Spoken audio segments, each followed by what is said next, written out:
ప్రభునందు ప్రియమైన దేవుని బిడ్డలకు మన ప్రభైన యేసు క్రీస్తు నామమున శుభములు కలుగునుగాక. ఈ యొక్క దినమందు దేవుని యొక్క వాక్య ధ్యానం కొరకు పరిశుద్ధ బైబిల్ గ్రంథం నుండి పరిశుద్ధ బైబిల్ గ్రంథము సామెతలు 2వ అధ్యాయంలో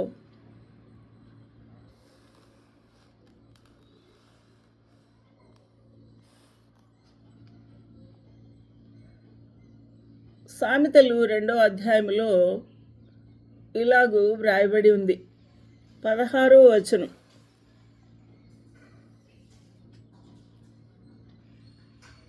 అది జారస్త్రీ నుండి మృదువుగా మాట్లాడు, పరస్త్రీ నుండి నిన్ను రక్షించును. అది అనగా ఎవరు రక్షిస్తారు? అనగా బుద్ధి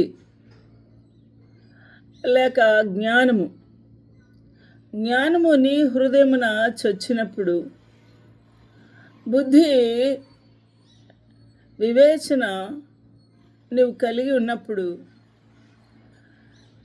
బుద్ధి నిన్ను కాపాడును, వివేచన నీకు కావలి కాయును. కాబట్టి అట్టి బుద్ధి వివేచన కలిగిన నీ జీవితంలో దుష్టుల మార్గములో నుండి రక్షించ నీకు సాధనమైపోతుంది. అది నాశనము నుండి తప్పిస్తుంది అని మనకు తేటపరుస్తూ ఉన్నది. అందువలన అది జారస్త్రీ నుండి మృదువుగా మాట్లాడు, పరస్త్రీ నుండి.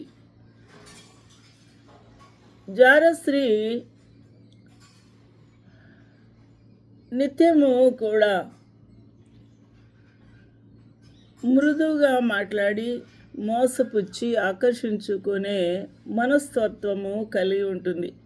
ఇతరులను రాబట్టుటకు తన యొక్క మాటలు మృదువుగా, తీయగా, ఇష్టముగా మాట్లాడుతూ ఉంది. కాబట్టి అట్టి స్త్రీ మోసముతో, కపటముతో, కుటిలమైన వర్తనతో మాట్లాడినప్పుడు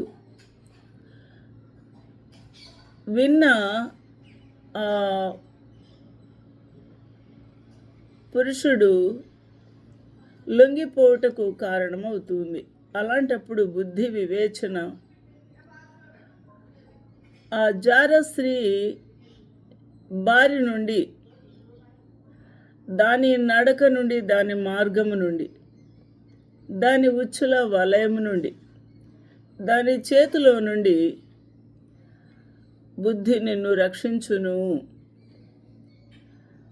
ఈ దినాల్లో లోకములో జరుగుతున్న భయంకరమైన పాపములలో కామాంధులు కామాపేక్షతో వాయి వరస లేకుండా, వయస్సు తారతమ్యాల భేదము లేకుండా మృగముల వల్లే ప్రవర్తించుచూ ఉన్న ఈ కాలములో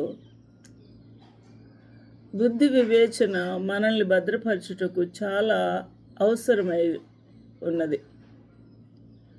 బుద్ధి విజ్ఞాన సర్వసంపదలు ప్రభు యందే గుప్తమై ఉన్నాయని మనము ధ్యానించి ఉన్నాం. కాబట్టి ప్రభువు మన హృదయములో చొచ్చినప్పుడు, అనగా మన హృదయములో వసించినప్పుడు, మనతో సహవాసం ఉన్నప్పుడు బుద్ధి వివేచన మెలకువ మనకు అనుగ్రహిస్తాడు. కాబట్టి అట్టి స్త్రీ తన యవన కాలపు ప్రియుని విడిచినది. యవన కాలపు ప్రియుని విడిచినది, తన దేవుని నిబంధనను మరుచున్నది. అట్టి బారి నుంచి ప్రభు మనల్ని తప్పించాలని వేడుకోవాలి. నిత్యము దానికి బద్ధుడవై ఉండక, దాని నుండి తొలగిపోవుటకు, పారిపోవుటకు, దాని నాశనమును అర్థం చేసుకున్నటకు వివేకము కలిగి మసలుకోవలసిన బాధ్యత ఉన్నది. ప్రభు మనకు సహాయం చేయునుగాక.